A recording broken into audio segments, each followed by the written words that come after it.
to another episode of What's in the Box, episodes of horror with Donna and Eric. I'm Donna, I'm Eric. and today we have a holiday special episode where we will be discussing A Christmas Carol by Charles Dickens. Yeah, I thought it would be fun to read. It's a ghost story, so I guess technically it falls within what we're doing. But it's more traditional Christmas than it is a horror story. But I thought there was some stuff in there that could fall within a good. I bet you when it came out, it was considered kind of scary. Some of Yeah, the stuff they were discussing. So yeah. I mean, this was my first time reading it, and I honestly pretty much would classify it as horror. Um, I mean, obviously it's not gruesome, but the ghosts are the focus of the story pretty much, and it yeah, starts off with like the very first line is Marley is dead. yeah, That's it kind of like, grabs your attention right away. yeah, and I'm like, oh, okay. Who would have thought he knew how to open a good story? Yeah, yeah, This so it's, unknown author, Charles yep. Dickens. So everybody knows the story of, I'm sure everybody knows at least the basic story of A Christmas Carol. You got Scrooge, he's this mean, greedy guy. um You know, that it didn't even come across though. Is he really greedy? It just seems like he's. I guess he is greedy, Stingy, maybe. stingy. Yeah, I guess. Stingy, I think. Yeah. Yeah, Yeah, you're right. I don't think he's really greedy. He's just a stingy guy. He won't let Cratchit have more coal to keep himself warm when he's, working, or have a better lighting.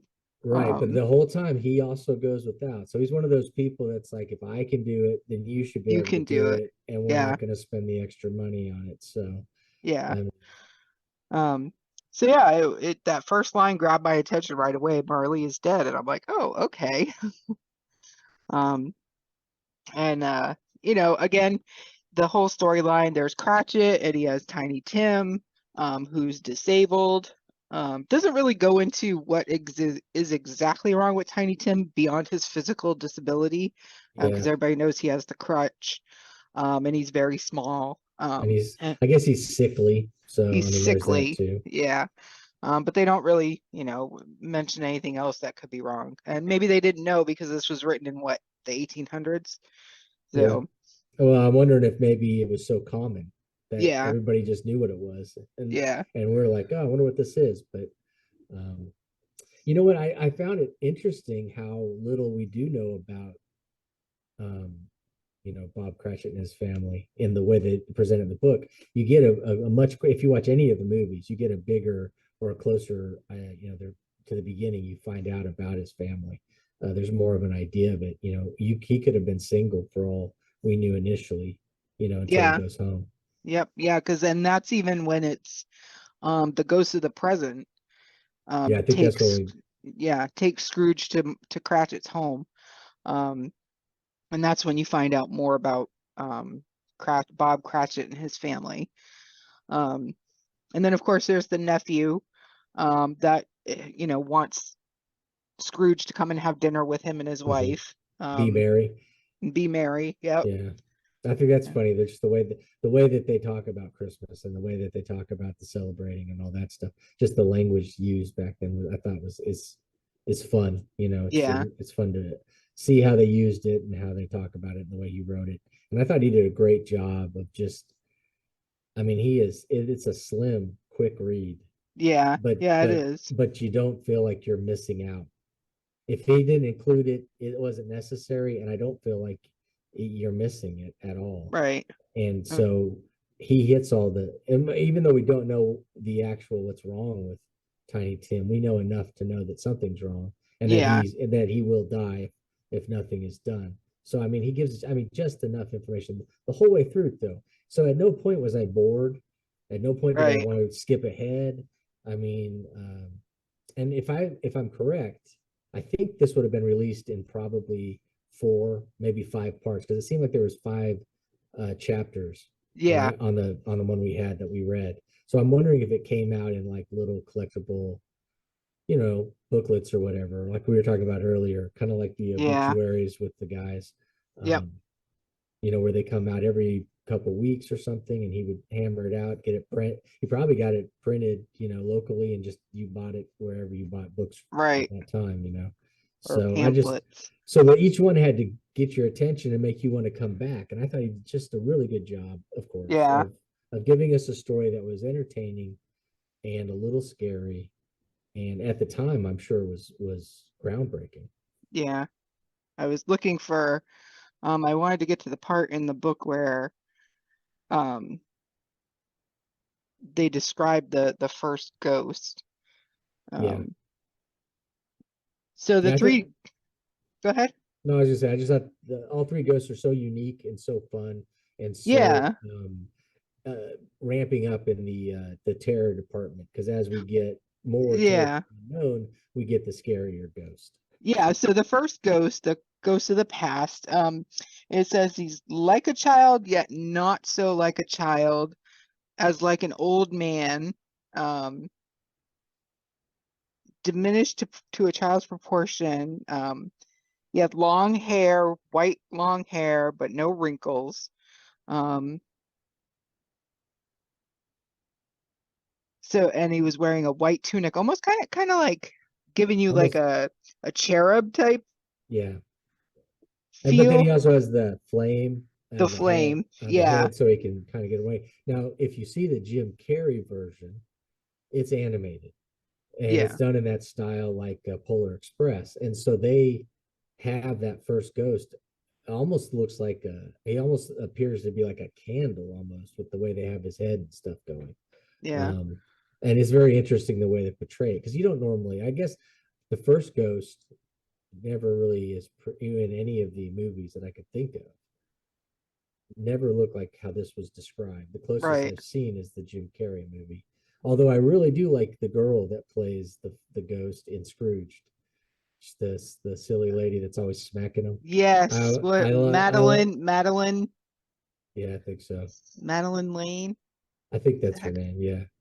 And so, yeah, she's perfect in it. That's a good first ghost too. Well, and you know what? We're saying first ghost, but really the first ghost is Marley. And Right, he right. gets, and I thought that was a really good setup. I mean, they established before they give you the background of Scrooge. He interacts with other businessmen, people that are Yep, trying to help the poor, and all that stuff. He lays out plainly how he feels and what he thinks these people should have to. The poorhouses are there, the prisons are jails are there. available. Yeah, They have all these, they have opportunities. Workhouses, things of that nature. Now, yep, if during this time, all of those are terrifying. All of yeah, those are awful places to go. And a lot of people are too proud to try and go and find. I mean, we talk about people today having issues um, accepting welfare and help for, during tough times. I mean, from what I understand, I mean, it would have been near crippling for somebody to accept the handout and help. They would much rather just die in the street than not yeah. try and do whatever they needed to do. And that isn't true for everybody, but for a lot of people. And during this time, you have the Industrial Revolution, or Hmm. or maybe we're at the tail end of it. And so we're talking about all these jobs that are luring people from the country, but then they get here and there is no real job, or their jobs are terrible, and so you have overcrowding. I'm sure um, Dickens is using this as a way to kind of pull a mirror up and show everybody, you know, Yeah, that and the the yeah, well-to-dos need to step up and kind of do a little bit more and help yep, these. yeah. And then But another thing that Scrooge says is, well, then they should just die. yeah, then You know, they could just die if they really didn't want to do it. They could just die, which yep, unfortunately was what was happening at the time. yep, And so I think what's also interesting though is so they established that point, and he's that man, so we know where he is. And then he has the interaction with his nephew, and you can see that he's shut himself off from family, he's shut hmm, himself off from society, and he's just there to make a buck and do his job, whatever he's thinking. And then that walk to his house is just the perfect setup to get us ready for that first visit for Marley. And when he yeah, gets through there and everything's slick and he's kind of off balance, and then Marley's ghost appears in the knocker. And hmm, then he goes in, and what I thought was funny was how amazing, or not how amazing, but how accepting he was initially. That because I mean he checks the back end of the door looking for the yeah, rest of the thing, and then he's like, well, maybe I just ate something and this is just a hallucination. I feel like if this yeah, was a something said in today's time, the person would be freaking out. Mm-hmm. and he's just very calm about it. Then he just goes up to and I thought that was weird. The whole setup in the house was weird. I got in if you watch any of the things, it seems like he lives alone, but for a little bit, didn't you get the feeling that at some point he maybe he was renting out the rooms to people or something? It's just had that weird vibe in the way that he wrote it. Was that he was in this big house by himself now, but that at some point other people had been there. And I guess maybe that was Marley. Maybe Marley lived with them. I don't I know. think Marley lived with him, um, because he mentioned something about Marley's room. Yeah, and it What just I've seemed like I was just say it just seemed like there was other people that were supposed to be there, but of course nobody was there when he got there. So Yeah, yeah, and I just found it interesting that like Marley, when the two I don't know what to call them gentlemen came into the shop to ask about donations, and he's like, "Oh, are you Marley?" Like it was yeah, almost like he didn't tell anybody that Marley was dead. Like if these people, I like got the he idea that because it cost money to remove Marley from the sign, he doesn't signed. do it. So Yeah, he just tells people he's dead when they come in, and it yeah, saves him whatever it would the sign would have cost. Which goes into telling that, as we said, he's just as excessively, uh, yeah, and it's not frugal; it's past frugal. yeah, So it's I could see how it, and so I guess it is kind of agreed in a way, but man, he would do anything not to pay. I would say I would imagine he was probably the guy that took the coins off the eyes that they when they have the dead body there. He mm-hmm, he took his yep, money back. He wasn't going to send it over with him. So yeah. But he definitely didn't pamper himself. That's for sure. yeah, and so a lot of times you'll see with people that are greedy that all that money goes towards them, but he's not doing anything. It's a weird relationship he has Yeah, with with money. money. Yeah, because you like he's eating gruel. And I just imagined in my head that he has like no maid or anything. I just imagine this like dusty, dark house that he lives in. Um, Yeah, I mean later we know that he has a housekeeper, yeah, but she can't be there that much. There's no way he's paying her to do the full thing. So she must really right. do just one or two oddball things. I got the Yeah, yeah, I got just like you said it. Everything's dirty except for maybe his bedroom. yeah, Because that seems like everything was in that room. He ate in that room, slept, had his few possessions, which I thought was weird too. I mean, he had nothing. I mean, he was bare bones. yeah, yeah. The second ghost, the Christmas present, this big, giant, jolly man dressed in green. Um, so that wasn't very terrifying or No, not initially. weird. But then at the end, when he was getting ready to turn him over to the next ghost, he has those like weird children come out from underneath his robes. Yeah. And that kind of took me because I don't remember seeing that in any of the versions of the movie that I saw. No, those are never in the ones for the kids, like the Mickey Mouse Yeah, and the Muppets. I've never seen those in there, but it's prevalent in the one with George C. Scott from '84, and those kids are terrifying, and it really makes that ghost scary. Because I yeah, remember seeing the George C. Scott one when I was a kid, and that was I thought one of the scarier parts is when he pulls that robe back and you got these two feral children.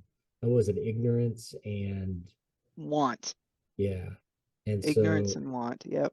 and so, yeah, I thought they did a really good job. And I think one thing we didn't talk about with the first ghost is what the first ghost takes Scrooge to, and when you get that opening paragraph or that opening section of the book, you really think Scrooge is, um, completely alone and has no idea what any of this other kind of life would be like. So it's almost like he's this way be, you know, because he has no other options. Like he was never shown anything else. But we learned with that first ghost visit that he had a loving sister, Yep. and the father sounded terrible, but Yeah, I the mean the father did sound sister terrible. sister was loving, and he had a good friend, and he had the love of a woman, Yep. and all of these things, and a great boss to kind of show him that the Yep. way Fezziwig. Yep. yeah, not the way wasn't to hold all your money. The way was to spend it and to share with the community and to Yep. be, to make merry with all the people. And he knew this. And so I thought it was kind of weird that it must have been Marley. Marley must have been a huge influence and a terrible, terrible person, which obviously he was because he has Right. the chains and the thing. But I'm just like, it's a funny how it makes me wonder and want to know, when did Marley get interjected into his life to start this, you know? I mean, Right. he's obviously starting it when the woman says, "You care more about money than me now." You know, we made our agreement when we were both poor. But, you know, at some point, something had to be the catalyst to really send him. And it makes me wonder what would Yeah. have sent him on that path, because it's such an extreme version of himself. Yep. But, you know, and it's even that much more heartbreaking to know that Yeah, he for had this sure. opportunity for such happiness and he turned his back on it at such an early age. Um, it was very odd. Yeah. It's like, you do lose, I don't know, you can lose the love of your life, but there's always the chance for more love down the road. So it wasn't like it was her or nobody. And there wasn't really any like, I don't know, it didn't seem like that was that distressing to him Yeah, that it she really broke it didn't. off. So I don't know that that could be the catalyst to what turned him this way. Yeah, something obviously was starting the turn before she even left, Yeah. because she said they made that, you know, they had been together for a while. You know, I guess she must have met him while he was apprenticing, is Yeah. what the kind of the vibe I was getting. Yeah. But yeah, I mean, it just makes you wonder what it was that turned him and made him. And I know, I guess he grumbles a little bit, like, you know, some of this could have been our bonus money that they spent at the party, but I don't think it was enough to make you think anything crazy. But yeah, um, it was an interesting look. I mean, immediately you saw, and it's all the stuff that he's forgotten about.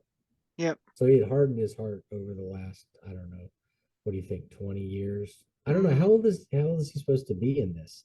When you see it representations of it, he's always like 50, 60, 70 years old man. You know, he's like an Yeah. old man. But um I wonder if he's supposed to be younger. I wonder if he's, you know, mid to late 40s, or I don't know. It's just really difficult to tell because the way he lives his life, I think his body probably, or his appearance reflects that. So he Yeah. doesn't. Yeah. You really couldn't get a sense of how old he was. And even though back then things were different and people started things younger, um, apprentice like with Cratchit's son, Peter, um, he was 16 and they were talking about having him be an apprentice Right. at a shop.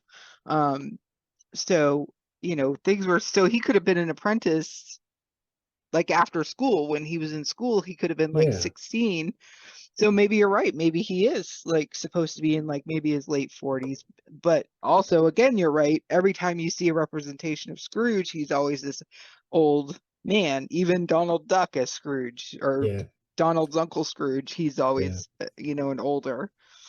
So, and it doesn't it doesn't make sense because for him to be portrayed as that old, because if you're 70, 80, whatever years old, like you're really kind of there's no changing at that age, I would Right. think, and you're just But like, he's not going to lessen the chain by too much if he's doing yeah, it at 70 or 80. Now, we do know that he has a nephew that's in his 20s. So we yeah, know so we have to assume that he's probably somewhere in his late 30s to mid 40s, yeah, if that timeline works out correctly with like the daughter or his sister and stuff. yeah, But because again, women were getting married much, much younger. So it yeah, wouldn't have been nothing for his sister to have gotten married probably at 15 or 16, you you would think know? so. Yeah. Especially because they didn't it come across like he was country, but also from a well to do family that sent him to the boarding school.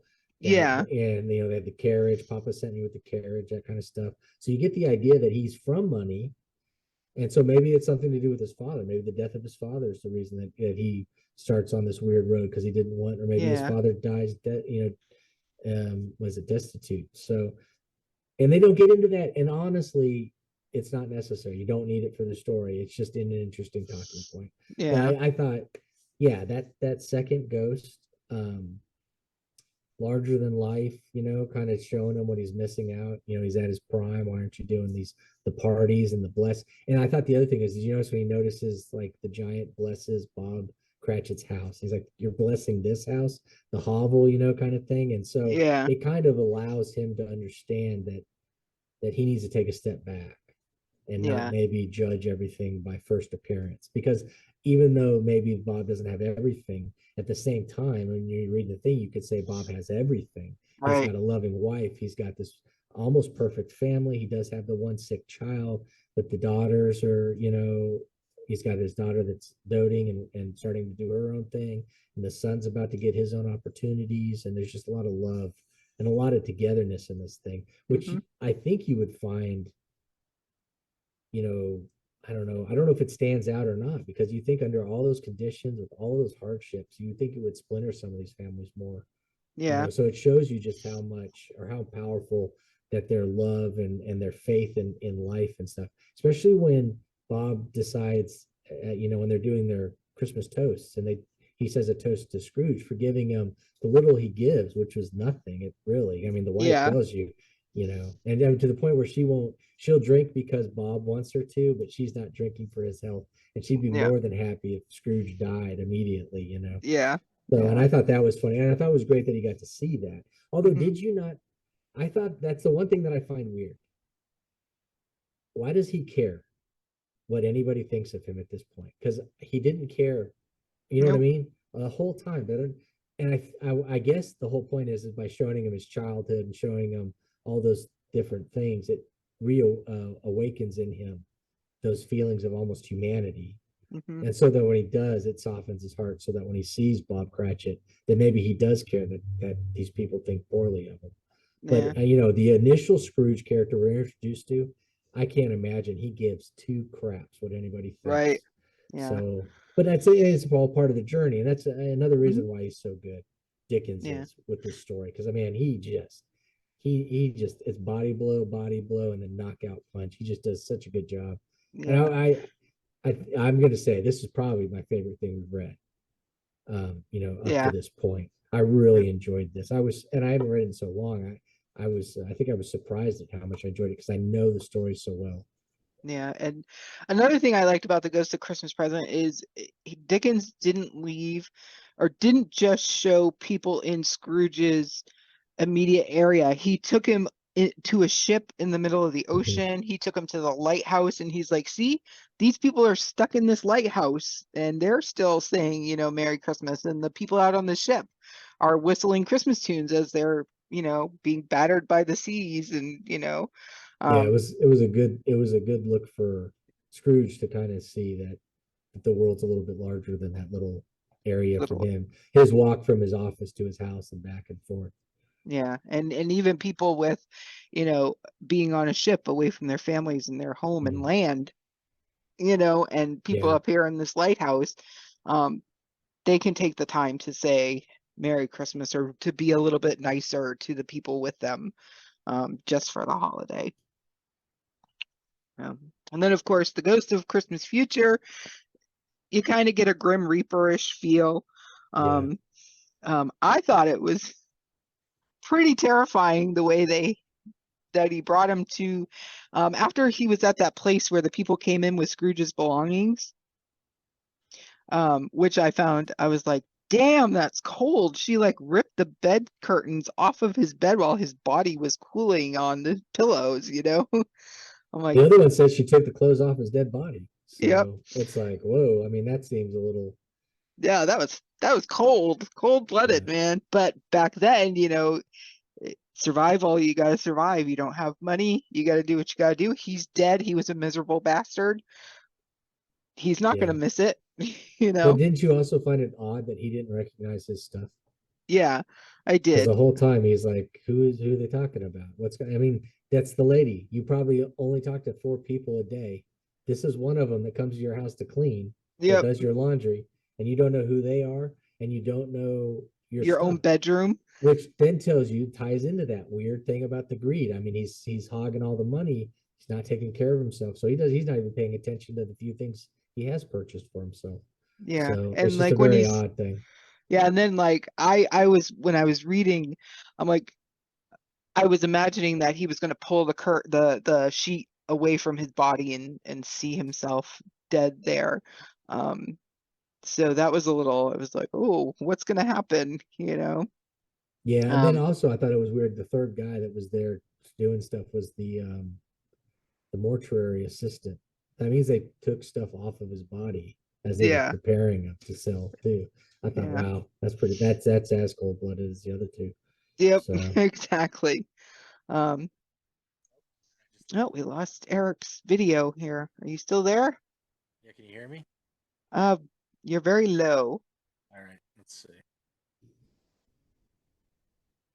all Yeah, right. so it was pretty scary to me. I'm like, I hope he doesn't pull that sheet back and see his like dead body, sitting there.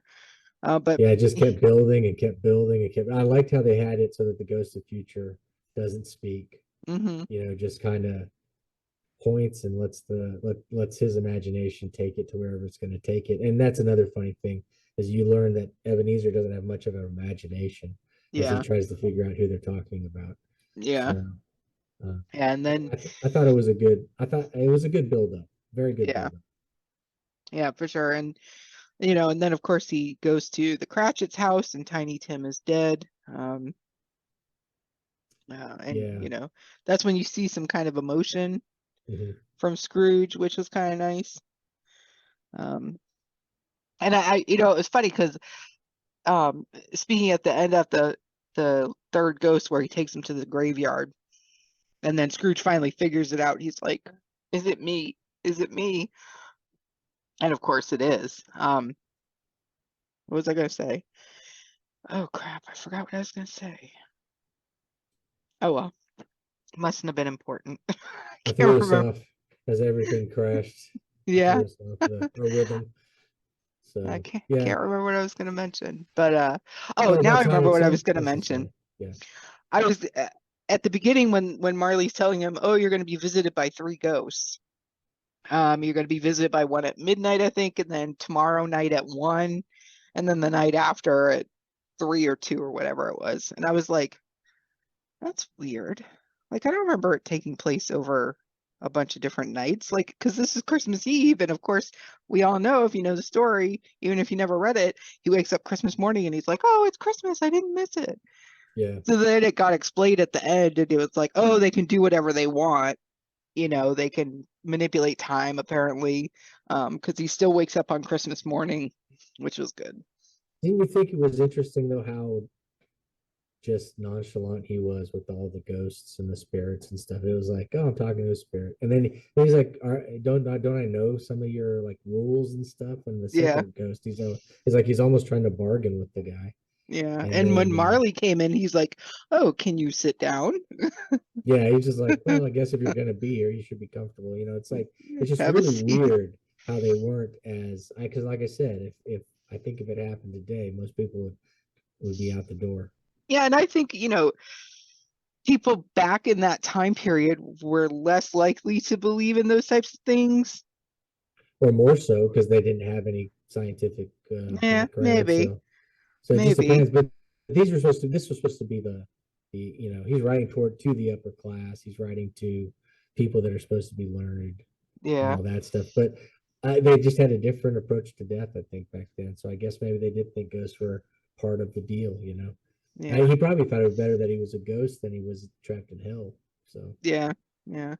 I was a little disappointed that he didn't end up actually going to the Cratchit's house on Christmas Day, yeah, because I think that must have been in either the Disney version or the Muppet version or both or whatever, yeah, where he ends up at the Cratchit's house and he's like, I yeah. would have Well, they liked do to have, the yeah, montage at the end because he always picks Tiny Tim up yeah, and the big, and all that stuff. brings the big goose and whatnot. This was kind of like, oh, I'm just gonna pay these people to drop off this huge goose, but then he Well, it's a like turkey. I mean, because a goose turkey, is what a yeah, poor that's what poor families would eat would be a goose. So yeah, and and it then was he, I thought it was weird. He asked when he says, "Is the turkey there?" And the kid's like, "Is the turkey there? You mean the big turkey?" And the guy's like, "Yeah." And yeah, it's the fact that they have like there's a big thing. There's a giant turkey the size of a kid in a window somewhere, and people think that's a big thing. As we all had turkey, just a couple days ago. yeah, and I'm thinking to myself, how fresh is that turkey if it's been hanging in somebody's shop for a couple days? Yeah, I know. I always question how did anybody survive in the old days refrigeration. I'm like, Yeah, this is that's what happened to crazy. Tiny Tim. He got salmonella from that turkey that Scrooge sent Yeah, them. yeah, yeah. Nothing. That's what creeps me out the most about these stories is the way they handled food back Yeah, yeah, then. So, but yeah, no, I totally get it. But at the same time, we know he's gonna go eat with his with nephew. his nephew. So Yeah, I was like, how are they gonna fit all that in there? So it makes more sense. I'm happy in the movies when they do the montage, so you see all the stuff. But I get, yeah, but I like that. But I like that though. He got that. So just think of that whole day for Cratchit's family. They get this giant turkey. They have no idea who sent it. Scrooge never shows up. He's waiting in the next day. He gets there early because he's going to make that big production and make it look like he's going to fire Bob Cratchit. yeah, And so, you know, he's probably completely beside himself. They probably really, because he said he made too much Mary or whatever. So obviously he drank too much, but they probably ate too much too if they're having giant turkey. Because yeah, he made it a point. The feast they had for the first Christmas that Scrooge watches them eat wasn't enough for that entire family. right. Um, and so when that other food shows up, you probably think they probably gorged themselves almost. Yeah, And they probably fed their entire neighborhood if it's yeah, that big of a turkey. yeah, So, but yeah, no, I love that. I love that scene when he comes in and he's 18 minutes late and Scrooge is about to fire him or make it seem like he's going to fire him. And he says, "This won't do. I'm going to have to give you a raise." And then he's yeah, just like, "What?" And Gary Oldman plays it in the Jim Carrey animated one. So it's got Gary Oldman's face, but it's a little dude like Bob Cratchit's little tiny guy. He captures the bewilderment so perfect in that. And the George C. Scott version, I also like that one. That's I try and watch that one yearly. Um, they have a really good. George C. Scott is so amazing as Scrooge. He's yeah, just perfect for it. He isn't. He doesn't look right. He doesn't have the body type that you would expect from a Scrooge character because he's well fed. He's a bigger dude, but he has the right personality and the voice and the way he holds himself. It's perfect for the character. But um, yeah, I just the whole thing, beginning to end, great story. yeah. It was a great story. And one thing I had mentioned to you before we started recording was about Marley. Like I was kind of thrown off a little bit when he took the thing off his head and his jaw fell off, and I was like, oh, because I got to be honest with you, I always thought that was around his head because he had a toothache Oh or yeah, a bad tooth. Again, I haven't I saw Scrooge, but it's been like a long time since I seen Scrooge, and I know you had mentioned that part's in Scrooge, but I mostly remember the Disney version and the and that's Muppets version, Goofy, and and that's it's Goofy. Goofy, and they're not gonna do that to Goofy. Yeah, So so he had the thing tied around his head, and I thought it was because he had like a bad tooth, yeah, which I guess, people could have died from bad teeth, a oh tooth yeah, infection back in the, I'm back in the sure they did 1800s. back then. Yeah, Wow, it kind of shocked me a little bit. I was like, oh, I was yeah. not expecting that. Yeah, so that's a little bit of that gruesome kind of Hmm. over the top horror bit, which also plays into how amazing it was that I mean, doesn't affect a Scrooge at all. I mean, he barely bats an eye at that. Yeah, He's more worried about having to carry that chain than he is about being scared of a ghost, which I thought was kind of funny. But it yeah, just adds to a perfect the right ambiance to the whole idea of the visiting and stuff. yeah, So yeah. So we have some movie posters for different because versions. he actually this is kind of how you could see Scrooge. He's thin, he's lanky, Yep. hair's kind of not taken care of.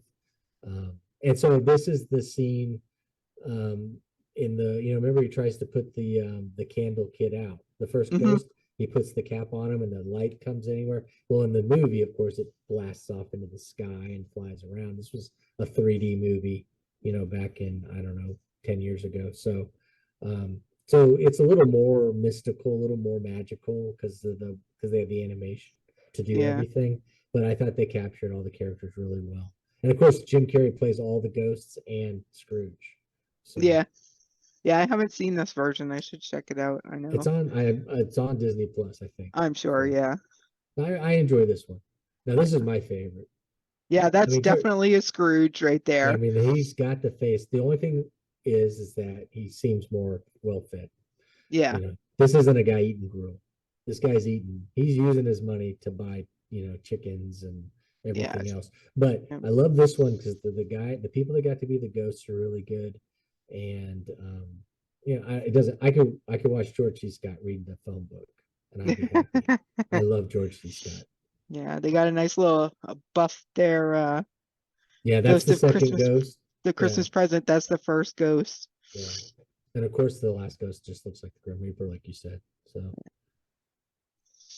now this one I've never seen, but supposedly a lot of people consider this guy Atticus, no, Alistair Sim, Sim. to be the best Scrooge. Hmm. But I've never seen this one. I was going to try and watch it this year because I don't know. Yeah. But a lot of people say that this version, 1951, I think this is the best Christmas Carol. But I can't imagine it top. This may be like James Bond, where we all pick our Bond by the year you were born. Yeah. And since, George C. Scott or, Uncle Scrooge or Scrooge McDuck, those Yep. two are probably my two favorites. Yep. I threw this one in there because, like you said, I mean, it's such a perfect. Kane is brilliant as Scrooge because he Yep. plays it straight, and everybody else is a Muppet. I mean, how can you not love that idea? I know. Who doesn't love the Muppets? I mean, come on. Everything they do, I love the Yeah. Muppets. Yeah. And then of course we got Scrooge McDuck there with Yeah, I saw this one in the theaters. I love this movie. I had this. really? Yeah, I had it on VHS, and um, I think it's probably on Disney Plus too. Yeah. There may be I may have had it on DVD at some point. I don't know. I don't remember. I have to go through. But yeah, Yeah. no, I loved watching this one. But this one is probably those other movies, they really don't leave any of the book out. This one does, of course, because it's a cartoon and it's only 30 minutes. But like the George C. Scott, when I was reading this again, I was trying to think, is there anything I'm reading that I haven't seen? Um, and I thought both Jim Carrey and the George C. Scott movie, they have every part in the thing, which is rare. A lot of times you'll lose some of it, when they Yeah. make the movies. Yeah. But it But wasn't a they very long book anyways, so no. you know. And then of course we have the book covers. Um, I mean, that looks like a Scrooge, I guess. well Or is that's that supposed to be Cratchit. Bob? You think that's That's Bob? Bob Cratchit and Yeah. Tiny Tim. Yeah, that's even worse though, because man, Bob looks like he's on his last legs there. He But does. that, He does. Yeah. yeah. Tiny Tim looks very upset. Like, Mm. oh, I thought this this was a one's pretty cool cover, just an old yeah. school, you know. I mean, there was like 100 covers to choose from. Oh yeah. I just grabbed some. Yeah. I thought this was very modern, but Yeah. modern, but I think it's still pretty cool, and it's got the reflection and all that stuff, so you can kind of get an idea that you got the two worlds and all that stuff. But Yeah, and he's, by himself. This now, one's really cool. yeah, and I think this is the Patrick Stewart BBC one that you can see on Hulu or FX. BBC Oh. FX came out with a Christmas Carol. I haven't seen that one, but now that I see it says from the creators of Peaky Blinders, I'm thinking I may have to watch it. But I think this is the one with Patrick Stewart. Yeah, if it's got Patrick Stewart in it, I'm all over that because I love me some Yeah, Patrick I just Stewart. couldn't see him as Scrooge at the time, but now that we've read this, I may have to go back and check it out. It's just because he's bald, and you don't see Yeah, Scrooge as a bald man. it's probably a little bit of that, and he's just such a nice guy. Yeah. Patrick Stewart is. It's like Hmm. it's hard to picture him. I love when he's villains. One of the best movies I've ever seen is Green Room, and he plays the head of a Nazi, like a neo-Nazi group in the South. Oh And wow. it's a horror movie, and it is crazy. It's super fun and high octane, but it's Patrick Stewart is the head, and it's just like what's going on kind of thing. Yeah. So I like this book. I like I do this one. too. I think that and the one we just skipped over, which I Yeah. think it may be next. Uh, Oh, it oh must be the yeah, next it's one. the next one. Yeah. Those two are Um. my favorite. But yeah, this Yeah. is amazing. I love these old school painting covers. Yeah. And this And one. this one, that's the illustrator that did all of the Roland Dahl books, like Charlie Oh. and the Chocolate Factory, Fantastic Mr. Fox. This is that illustrator just doing the cover.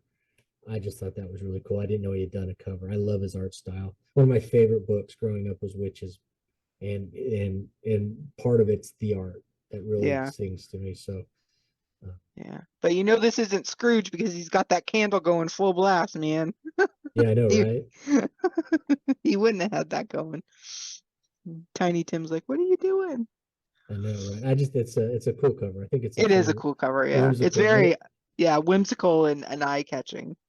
Now I included this because this is a movie about Charles Dickens writing A Christmas Carol, and it's a Oh, really good movie. It's Dan Stevens, the guy who played Beast and Beauty and the Beast when they did the live action.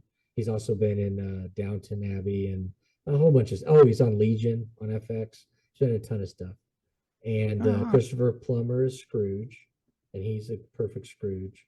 But it's basically Dickens living his life, coming up with the story and working out the idea of how he of the next big thing he was going to write.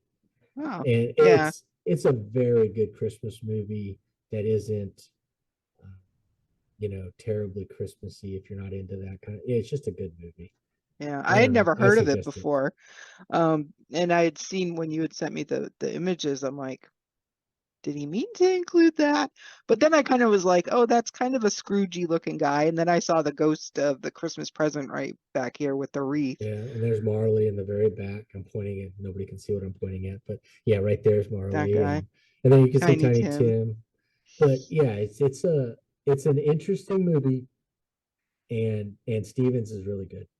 I'm a big fan of Dan Stevens. I really like Dan Stevens a lot. So, Yeah. and Eddie, you gotta love Plummer. Oh yeah, for So, sure. You gotta love Christopher Plummer. Yeah. So that was pretty neat. Yeah, so I agree with you. This is one of the better books that we've read so far since we've been doing this. I definitely wanted to mention too that as I told you when I got to the end of the Kindle version, it said next in the series, The Chimes. And when I looked it up real quick on it online, I guess he did 5 novellas, his Christmas books, yeah, and I the didn't know that chime. at all. I didn't Yeah, know that at all. I was excited to hear that. yeah, and the chimes takes place on New Year's Eve. I don't know much more about it than that. Obviously, it takes place about the same era, and it has something to do with church bells. And the main character goes up to the bell tower, and there's goblins. Um, I mean, so right there, you sold me goblins. I'm like, okay, yeah, let's see what yes, happens. yeah, I enjoyed the ghost. Let's see what he does with goblins, and then maybe the third one will have something crazy. Maybe they'll go yes. visit the Loch Ness monster. That'd be fun. Yeah, right. So yeah, I definitely want to read that. And I haven't gone to like Amazon or anything to see like versions that they have, but I'm sure it's on Kindle, and I'm sure it's about the same length. Yeah, Which I think this one was about 80, 90 pages, yeah, maybe. and also free. If you And have a yeah, Kindle, you can get it for free because it's a domain thing. But I mean, you pay for, some you get for free. You have to kind of look. But I yeah, thought the there was like a version we had was hundred. really good. Yeah, there was like 100 different versions. If you just go to Amazon and search A Christmas Carol, you're gonna find so many different versions of the book. Um, so I'm glad you sent that link to me so we could be, I'm sure the different versions don't, um, Yeah, I don't know. I don't think they're much different than each other. But I'm just glad we were reading the same version, so we kind of had the same things to go from. But yeah, I will definitely be reading the chimes. Um, it's if it's anything like A Christmas Carol, it's definitely going to um, keep my interest and be a really good book. Yeah.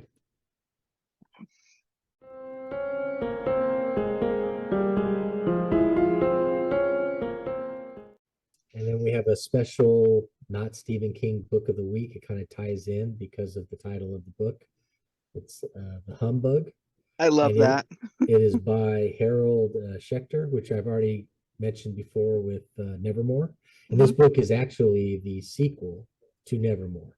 So we continue with Edgar Allan Poe, and now he's in New York, and he's dealing with Barnum from Barnum and Bailey Circus. Before Barnum had the circus, he had one of those houses where you would go and look at weird things. You pay a nickel to get inside, and you would look at the mermaid woman and this, the midget Okay. and the freak shows and all that stuff. Well, before he took it on the road with the circus, he had a location.